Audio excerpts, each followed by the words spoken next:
time. As I say, it was a masterclass, actually, in straight news interviewing. OK, we're joined now by the Mail's Andrew Pearce and... just want to ask, I mean, basically what Nicola Sturgeon said was there are circumstances in which we will not treat trans women as women. Yeah.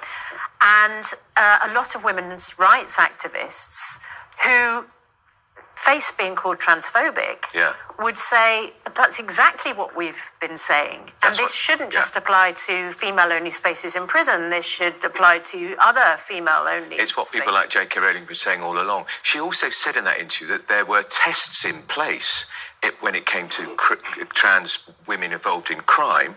Well, those tests failed because there's no way that man who committed 2 rapes, then identified as a woman, afterwards should have been allowed in a woman-only prison. They've admitted that because they've moved him, because he's still a man, out of the prison. She's got herself into the biggest mess of her reign. She's been leader for 8 years now. I was saying to Kevin, she's reminding me, I adored Margaret Thatcher, but at the end of her 11 years in power, she was often on the defensive, and that's what that reminded me of. A leader who's got her back against the wall. Kevin, some people wonder if this is Nicola Sturgeon's poll tax. Yeah. It may well be, because she's pushed through reforms in Scotland that don't seem to be popular with the people of Scotland, and they're hugely unpopular. You can change your gender now, which is about 30 people in Scotland do a year, which is making it simpler, making you can do it quicker, and you don't need a medical intervention. But it brings to the fore there's competing rights here. Now, trans people are very marginalised, suffer a lot of bigotry and prejudice. But then there is the whole question of women's rights too, and particularly on an area like, I would say, sport, where personally I think you can change your gender, you can't change your sex, you should play in the area of your birth sex. Then you have all these questions going on, because I don't want to mansplain it, I feel I'm doing it now when I'm chatting with you, but there are all those areas of women's spaces, whether it's refuges, changing rooms, or in prisons. And I think what she needs to say, because watching the case of the double rapist who raped 2 women as a man. The only way he raped them, he could have raped them as a man. Now he says he's is a trans woman.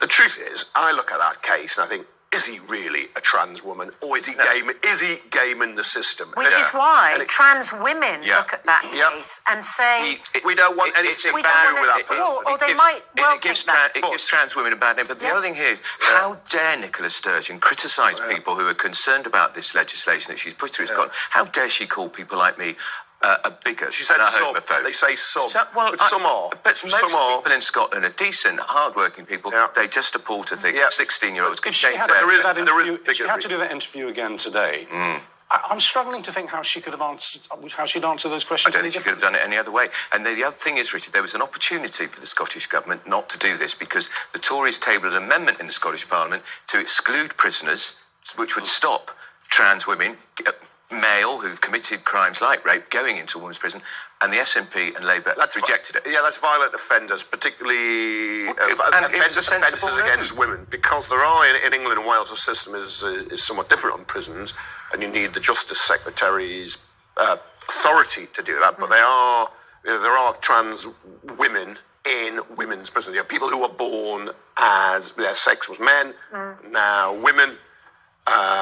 So there are cases here as well, but it's one of the I think it's the area in politics which can get the very nastiest and real screaming on. But by calling people bigots. But there are people who are bigots on this issue, and they hide sometimes behind. But there are also legitimate questions to be asked about this. And if you say trans women are women until they are convicted of a crime, and then they're not eligible for a place in a women's prison. Contradiction in terms there is contradiction. Exactly right. But look, because what are the circumstances for trans women, not women? And both women and trans women will be asking that question. And you don't want to say, or in any way imply, people who say they are trans women somehow, no, you're not. That's right. You're a predator.